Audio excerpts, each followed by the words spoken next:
Madam President, before I start, I would like to make, uh, I'd like to be sure if our colleague Senator Lito Lapid will also stand to second the motion. Oh, I mentioned that all the members of the minority, I failed to mention Senator Lito Lapid. I am sure that the good senator from Pampanga would like to associate himself with the motion of Senator Subiri. Okay.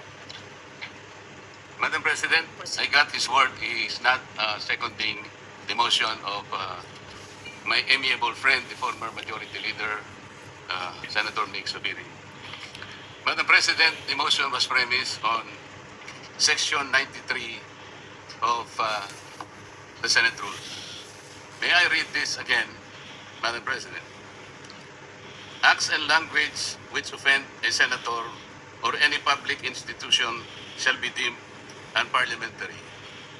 Madam President, I have not heard any word from Senator Jaime Marcos that offended the sensibilities of our counterparts in the minority. I think what is being objected to, Madam President, which is not covered by the rules, are the videos that were presented during or before her speech. Pwede ko bang malaman, Madam President, kung yung pinai-strike out, kasama po yung video na nakita natin na kung saan ay nagsasalita ang ating kasama, Senator Risa Ontiveros. Kasi po sinabi niya, while VP Sara is in power, the threat of a full-blown Duterte comeback is still a very real and present danger. Sa akin po, walang problema rin. Opinion niya yun eh. And we have to respect that opinion. Yun po ba'y pinaalis natin? Gusto ko lang pong malaman, isa-isahin natin. Pangalawa po, nakita ko rin po yung sarili ko. Kasi po, ako'y naanyayahan sa isang television program, tinanong lang po ako, totoo po bang merong connection yung ko?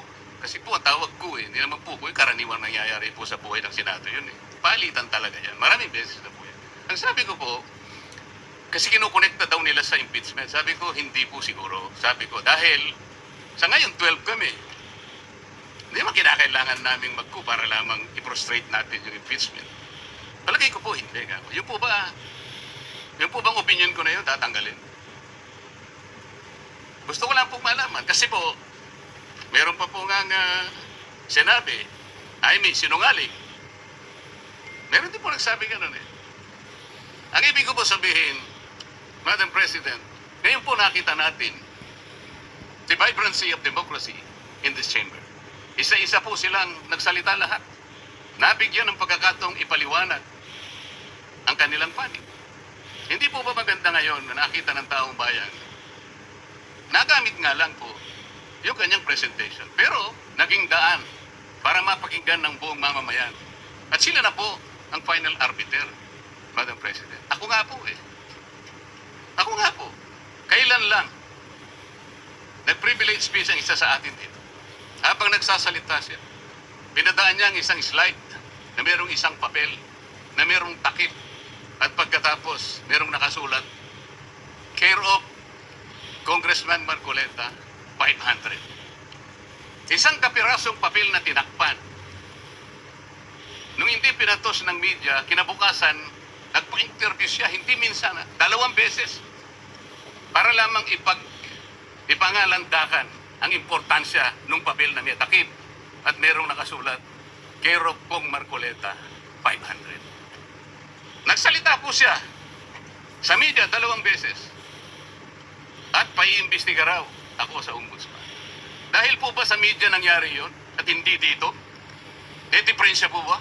Wala. Walang diferensya yun. Pareho lang yun. Napakasensitibo natin sa ibang banda. Pero hindi natin nakikita yung ginagawa natin on the other hand. Bakit po hindi nasasagot hanggang ngayon yung tanong ni Senator Risa? Bakit po tayo nagkaganito ngayon, Madam President? Kasi po, napigilan lang akong magtanong. Ngayon ko na po alam po ba ninyo kung bakit tayo nagkaganito, Madam President? Kasi po matagal ko nang sinasabi, 9 buwan na po ang nakararaan, ngunit ayaw nating ituloy ang pag-iimbestiga sa flood control scandal. Isang pinakamalaking nakawan sa ating bansa. Parang ninakawan ng isang pamilya sa tanghaling tapat. At ang mga magnanakaw ay hindi nakamaskara. Nakakurbata lahat. Nakabarong Tagalog. Paano hindi masisira ang kumpiyansa ng mamamayan kapag tinalikuran natin ang ganong pananagutan? Ano pong sinabi pa sa akin? Imbes na sagutin nila yung privilege speech ko noon, sa pamimilit ko na, ito pong tungkulin natin eh. Naging PNP chief kayo. Ako po'y humanga sa inyo noon. Hindi ko na ikukwento ang lahat ng ito. Bakit ngayon? Bakit hindi natin gawin lahat yun? Alang-alang sa interes ng bayan. Kaya po tayo sumadsad ngayon dahil yung pananagutan na yun, pinipilit po nating pigilin. Ang dami po nating pinagtatakpan. Tumayo siya, imbes na sagutin niya ang aking sinasabi. Ano po sinabi niya? Kung ano-ano po sinabi, nagpalabas din po siya ng napakaraming video na kinakampihan ko si Diskaya, nag-bla-bla-bla, na ang asawa ko raw ay independent na ganito. Lahat po. Pati yung tayo ko sa Congress noon, na sinasansala ko yung mga kasama ko because ngayon ko lang nakita ang Vice President, nagpipresent siya ng budget for 2025.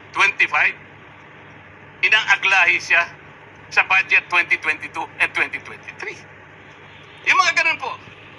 Bakit po ngayon biglang nagbago ang kulay natin? Bakit po ganyan tayo ngayon? Bakit po napakababa? Siguro po, kung may pagkakataon tayo, maring bukas o kang makalawa, makikita po ninyo yung complete video yung nangyari nung Lunes, May 11, 2026. Kung paano, alas 7 pa lang ng umaga, nandito na yung tropa ng NBI na nakipag-coordinate sa opisina ng USAA. Sapagkat balak pala nilang hulihin ang isang senador. Hindi po ba? Nagkaroon na po ng admission. Tinanong ko pa nga yung ating former SP kung nakita niya yung warrant of arrest. Pinakita ba sa'yo? Sabi naman niya, hindi. Naniwala po ako ron. Ngunit bakit sinabi niya, o i-coordinate kayo sa USAA? Alam po ba niyo, Madam President, kung ako po, Senate President, kaya ko lang naman ginagawang halimbawa ito, Madam President, dahil hindi naman po ako magiging Senate President.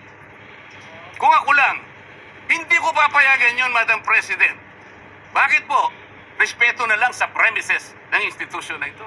Oh, gawin niyo ang gusto niyong gawin. Huwag dito. Nakikiusap ako. Utang na loob. Huwag dito. I will do that. Pero ano po nangyari? And the rest is history. Hinabol po ng hinabol, kamutik na pong nahulog sa hagdanan ng Senator Bato. Ganun po ba ang pagtrato sa isang senador? Sinasagot ko po yung tanong, bakit po tayo nagkaganito? Isipin po ninyo, bakit hindi kayo magsimula doon? Meron po ba isa sa mga minority counterparts natin ngayon, Madam President? Meron po bang isa na sumama sa akin nung ako'y nagsasalita na parang si John the Baptist, ako na lang ang isang nagsasalita. Ituloy natin ang investigasyon. Meron po ba silang lakas ng loob na samahan ako, Madam President? Wala po. That's why I'm objecting to the motion. Wag po tayong balat sibuyas. Wag po tayong balat sibuyas.